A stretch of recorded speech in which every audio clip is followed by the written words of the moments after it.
Assalamualaikum warahmatullahi wabarakatuh. Perkenalkan, saya Kurnia Sandi Pratama dari Prodi Tadris Ilmu Pengetahuan Sosial semester 2 kelas C. Dan saya mahasiswa dari Universitas Islam Negeri Fatmawati Soekarno Bengkulu. Baiklah, pada presentasi kali ini saya akan membahas tentang bahasan atau materi tentang pranata sosial dalam masyarakat, yang di dalamnya terdapat submateri tentang pranata sosial yang pertama. Terus yang kedua ada unsur-unsur pranata sosial. Yang ketiga karakteristik pranata sosial. Yang terakhir, yang keempat, macam-macam pranata sosial. Yang pertama mengenai pranata sosial. Sebenarnya apa itu pranata sosial? Jadi pranata adalah sistem, norma atau aturan-aturan yang mengenai suatu aktivitas masyarakat yang khusus. Sedangkan menurut salah satu ahli, Suerjono Sukanto, mendefinisikan pranata sosial sebagai himpunan norma dari segala tindakan yang berkisar pada suatu kebutuhan pokok dalam kehidupan masyarakat. Kemudian yang kedua mengenai unsur-unsur pranata sosial. Yang pertama, unsur-unsur pranata sosial yaitu kaidah dan norma. Fungsi kaidah dan norma yaitu untuk melindungi dan menjamin hak dan mengatur pelaksanaan kewajiban individu. Contohnya seperti larangan menganiaya, mencuri, dan sebagainya. Yang kedua, lembaga sosial.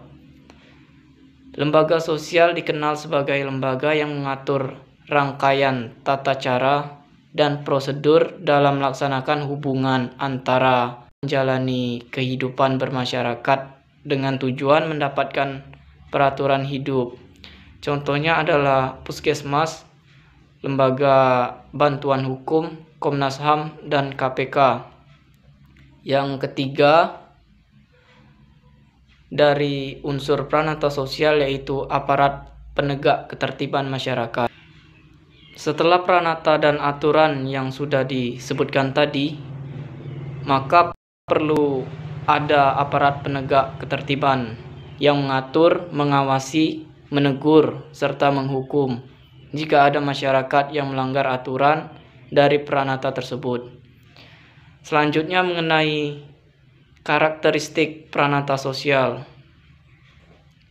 Pranata sosial memiliki karakteristik tersendiri yang membedakannya dengan suatu sistem norma yang bukan merupakan pranata sosial. Adapun karakteristik tersebut yaitu sebagai berikut. Yang pertama, memiliki simbol. Contohnya, dalam pranata keluarga tersebut terdapat simbol cincin pernikahan. Kemudian yang kedua, memiliki tata tertib dan tradisi. Contohnya, dalam pranata agama terdapat aturan bagaimana melaksanakan ibadah dengan baik dan benar. Kemudian yang ketiga, memiliki ideologi. Contohnya, bangsa Indonesia memiliki ideologi Pancasila. Yang keempat, memiliki daya tahan. Contohnya, dalam pranata pendidikan terdapat kurikulum yang mengatur kompetensi minimal yang harus dicapai siswa. Yang kelima, memiliki usia lebih lama. Contohnya pada pranata keluarga, seperti masih digunakannya sistem pertunangan dan sistem waris sejak zaman dulu hingga sekarang. Kemudian yang terakhir, yang keenam, memiliki alat kelengkapan. Contohnya traktor pada pranata ekonomi. Selanjutnya mengenai macam-macam pranata sosial. Yang pertama ada pranata keluarga. Contohnya orang tua berperan terhadap anak melalui nasihat. Yang kedua, pranata agama. Contohnya bermusyawarah dalam menghadapi permasalahan. Yang ketiga, pranata ekonomi.